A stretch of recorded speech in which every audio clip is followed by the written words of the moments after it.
You make a parallel between the Sadr family and the al-Hakim family and their attitudes and what they did during Saddam.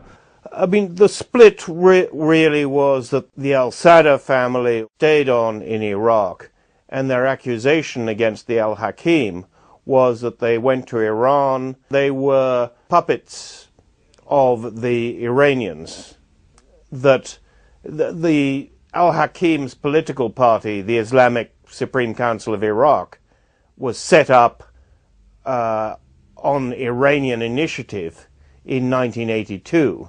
This was during the Iran-Iraq War, because the Iranians thought if they defeated Saddam on the battlefield, they'd need an Iraqi government to install. So the al-Hakim were very dependent on the Iranians, and probably still are. Nobody quite knows what their relationship is. Okay, this leads us to the relationship between the Sadrists and Iran. The spin is that al-Sadr is basically a surrogate of Iranian interests. How do you deconstruct this? The Sadrist family was anti-Iranian, were Iraqi nationalists. And the most important political fact about Muqtada is that he's been anti-occupation from the beginning. The Sadrists don't personally have very good relations with the Iranians, and vice versa. The idea that they're pawns of the Iranians, I think, is not only incorrect, but I think is a really poisonous idea.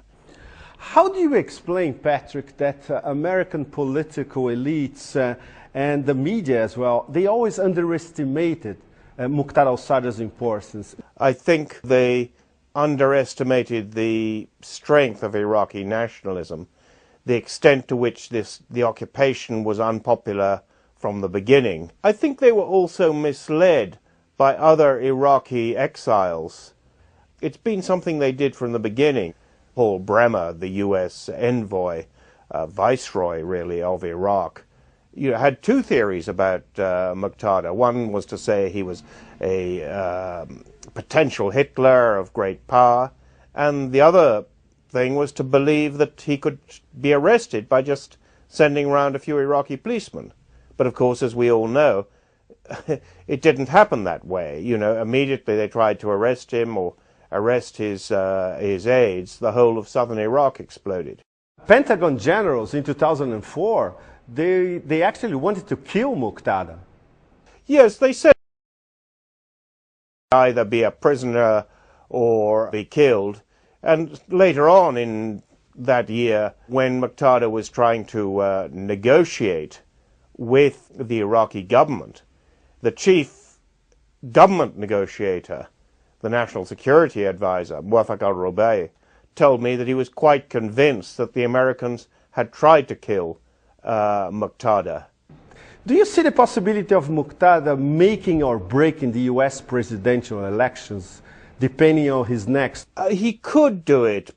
After all, McCain relaunched his political career when he went to Baghdad and endorsed the so-called surge. He went to a market, Shorja market, in the center of Baghdad, and said that the American people were not learning the truth about Iraq, that things were getting better. He was back 3 or 4 weeks ago in Baghdad when I was there. He didn't go back to the same market because now it's under the control of the Mahdi army. As we get closer to the election, it'll depend on Muqtada, it'll depend on the Iraqi government. I mean, the latest round of fighting in Basra and Baghdad was the result of an attack by the Iraqi government under the Prime Minister, Nouri al-Maliki, suddenly sending 15,000 troops to Basra and trying to eliminate the Mahdi army. They said it was all militias, but actually they only focused on the Mahdi army. If they do that again, there's going to be a lot of fighting. This will not look good in the US. How would you place Muqtada as a crucial political figure in the Middle East, in the big picture, in the next few years? And suppose we have a democratic president in the US. He'll be forced sort of to sit down and talk directly to Muqtada.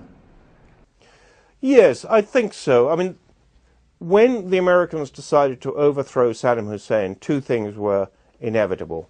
One, that the Shia in Iraq would take power, because they're 60% of the population. Saddam ran a Sunni regime. And secondly, religious parties were going to win that election. And Iran would become more influential in Iraq, because Saddam was their big enemy and they're also Shia. But there are limits to what the Iranians can do in Iraq. So ultimately, I think this war is going to end when the Americans talk to those who have real power, which is Muqtada and the Iranians.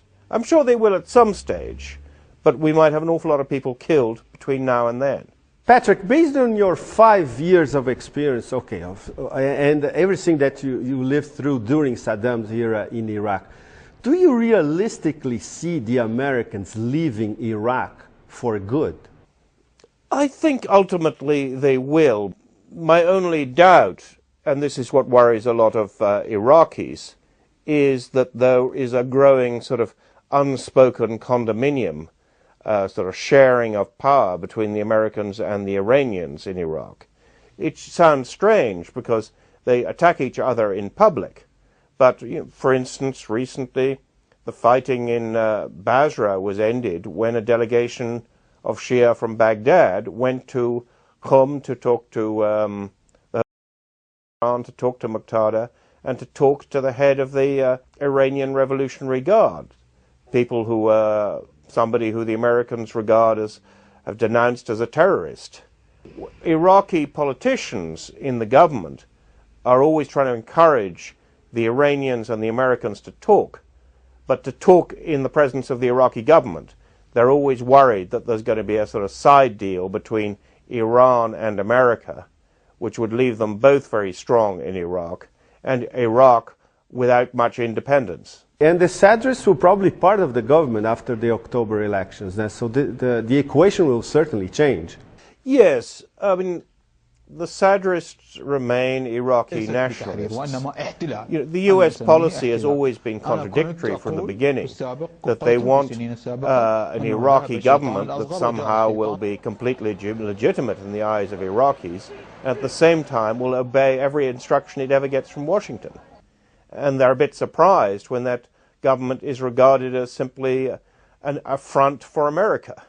But if you want a legitimate government in Baghdad, then the Sadrists will have to be part of it. Would you say that in numbers they will be able to control parliament? It's a little difficult because you have the Kurdish section of the parliament as well. But I mean, one former Shia minister was saying to me, the Shia are the majority of Iraqis and the majority of the Shia are Sadrists. That's why it's so ludicrous and counter-effective for Nouri al-Maliki and perhaps the Americans to think that they can simply eliminate Muqtada and pretend that the Sadrists don't exist and that they can be politically marginalized.